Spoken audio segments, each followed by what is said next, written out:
Bonjour les Télous, c'est Packboy pour une nouvelle vidéo qui va faire peur. Enfin, je crois. Enfin, on va essayer. Enfin, non, en fait, ça sera juste une vidéo. J'ai une relation d'amour pour le Japon. Après, comme j'ai ma chaîne qui s'appelle Total Japon, ça, je pense que tout le monde l'avait deviné. Mais quand nous avons une passion, nous aimons découvrir tout ce qui concerne le Japon. Aussi bien sa pureté, sa beauté, mais aussi ses ténèbres et son côté macabre. Je vais vous raconter l'histoire monstrueuse de Tsutomu Miyazaki. Tsutomu est né le 21 août 1962 à Ume. Il commença sa carrière dans lequel il est le plus connu en 1988. Cet homme était un tueur en série japonais, pédophile, nécrophile et cannibale. Et oui, je sais, cela fait beaucoup. En 2 ans, il assassina 4 fillettes de 4 à 7 ans, avant d'avoir des rapports sexuels avec leurs cadavres. Il but ensuite de leur sang et mangea les mains et pieds d'une des victimes. Cette histoire était relativement glauque et choqua tout le Japon. Elle fut nommée enlèvement et meurtre en série de fillettes à Tokyo Seitama, soit en japonais Tokyo Seitama Renzoku Yosho Yukai Satsujin Jiken.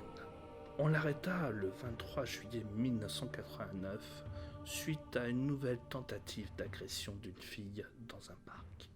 Heureusement, la petite fille fut sauvée avant que le drame n'arrive. Mais si le bonhomme était surnommé l'otaku tueur, c'est parce que lorsque la police perquisitionna chez lui, ils découvrirent des centaines de mangas, d'animes et de films d'horreur, gore ou de slasher.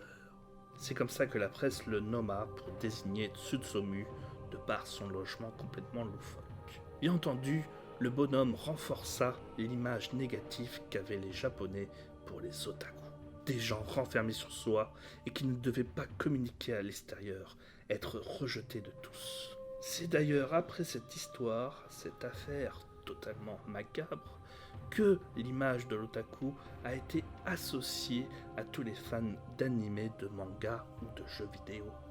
On peut d'ailleurs lire une histoire très similaire dans le roman de Perfect Blue de Yoshikazu Takeuchi, avec un premier chapitre terrifiant et lourd racontant le viol et le meurtre d'un petit enfant.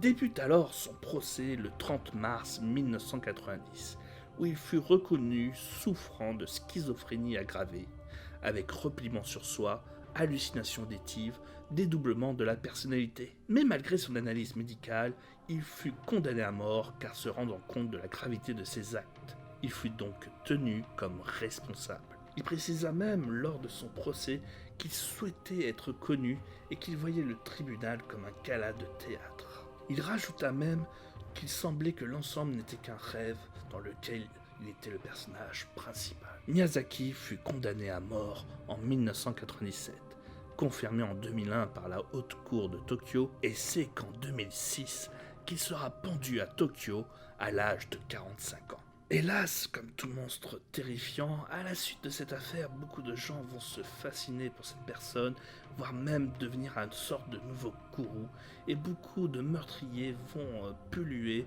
pour être le digne successeur de ce Tsutomu Miyazaki, aka l'otaku tueur. Mon Dieu, mais tout est lié. Robert le hamster s'est inspiré de faits réels.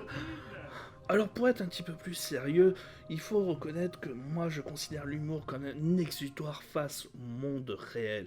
Notre monde est tellement absurde qu'il est important de le rendre encore plus caricatural, de l'exagérer grâce à l'humour et pour complètement décompresser de toutes les horreurs de ce monde.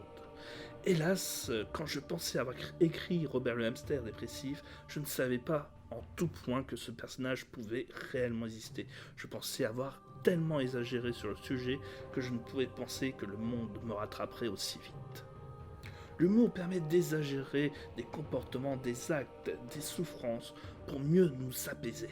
Hélas pour nous, plus nous allons loin dans la blague, plus le monde est là pour nous rattraper et nous rappeler qu'il peut toujours faire plus que ce que nous pouvons imaginer.